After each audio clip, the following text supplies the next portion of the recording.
স্বাধীনতা সংগ্রামী বিপিন অধিকারী স্ট্যাচু কি হবে অনেকে দাবি না কেন আমি করতে আমাদের সংকল্পপত্রে যা বলেছে আমি তাই করি।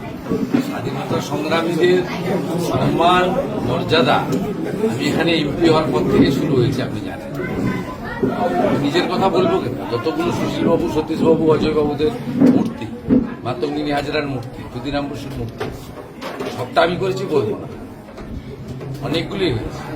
ডক্টর শ্যামাপ্রসাদ মুখার্জি স্বামী প্রণবানন্দের আদর্শকে জাগ্রত করা যায়।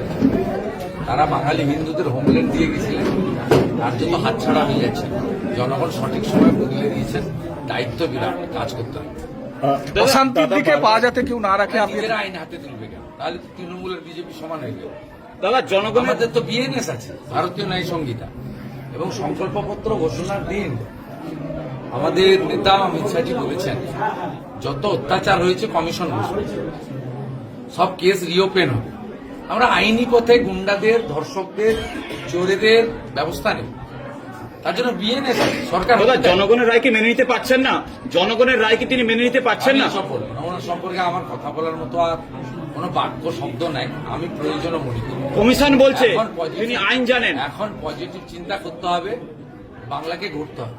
মোদিজি যেটা গ্যারেন্টি দিয়ে গেছেন সেটা আমাদেরকে ডেলিভারি করতে হবে, যারা আমরা এমএলএ। পূর্ব মেদিনীপুর স্বাধীনতা লড়াই মুখ্যমন্ত্রী হিসেবে আপনাকে চাই, নন্দীগ্রামবাসী পূর্ব মেদিনীপুর জেলা চাই। কোনো মন্তব্য করবো না। দাদা কোনো মন্তব্য করবো না, দয়া করে এই ধরনের প্রশ্ন করবো না। দাদা প্রচারের সময় বলেছিলেন এরা আপনার আত্মীয়, আজকে তো আত্মীয়দের মাঝখানে উদযাপন করলেন, কেমন লাগলো? না, এটা তো কর্তব্য আমার।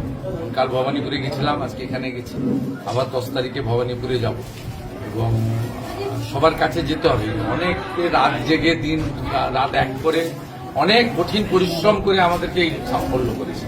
তাদের সঙ্গে গিয়ে হাত মিলিয়ে একটু নমস্কার, প্রতি নমস্কার, একটা লাড্ডু খেলাম, খাওয়ালাম, এটুকু না করলে তো মানে তৃণমূলের সঙ্গে বিজেপির কোনো তফাৎ থাকে না। আর আমি বরাবর জনগণের সঙ্গে থাকি বলে জনগণ আমাকে যে কোনো পরিস্থিতিতে তারা টিকিয়ে রেখেছে। ফাইনালি তো জনগণ। অভিষেকের বাড়ি থেকে গার্ডরেল সরানো হলো। মেজার থানার আইসি, একজন কনস্টেবল, দুজন সিআরপিএফ এর জওয়ান, তারা গুলিবিদ্ধ হয়েছেন। সন্দেশকারীদের ফায়ারিং চলছে রাত্রিরে। আবার কি মানে এগুলো কেন? তৃণমূল কংগ্রেস কি এবার ভয় পেয়ে পালানোর আগে এটা করছে? না, আছে তো টুকটাক তো গুন্ডা বদমাইশ বেআইনি অস্ত্র আছে। বিজেপিকে সরকারটা করতে দেন, সময় দেবেন তো, 3-4 সপ্তাহের মধ্যে পরিষ্কার হয়ে যাবে। অভিষেকের বাড়ি থেকে গার্ডরেল সরিয়ে আলো, উচ্চতর তদন্ত পেত। আমি মন্তব্য করব না। অনেকে ক্ষমতা অপব্যবহার করতেন। মন্তব্য করবো না ওদের নিয়ে। আমার কোনো প্রয়োজন নেই মন্তব্য করার, আমার প্রয়োজন নেই। যখন প্রয়োজন ছিল করেছি, এখন কোনো প্রয়োজন নেই। অনেক ওরা প্রাসঙ্গিকই নয়, অপ্রাসঙ্গিক। তৃণমূল পার্টি অফিসে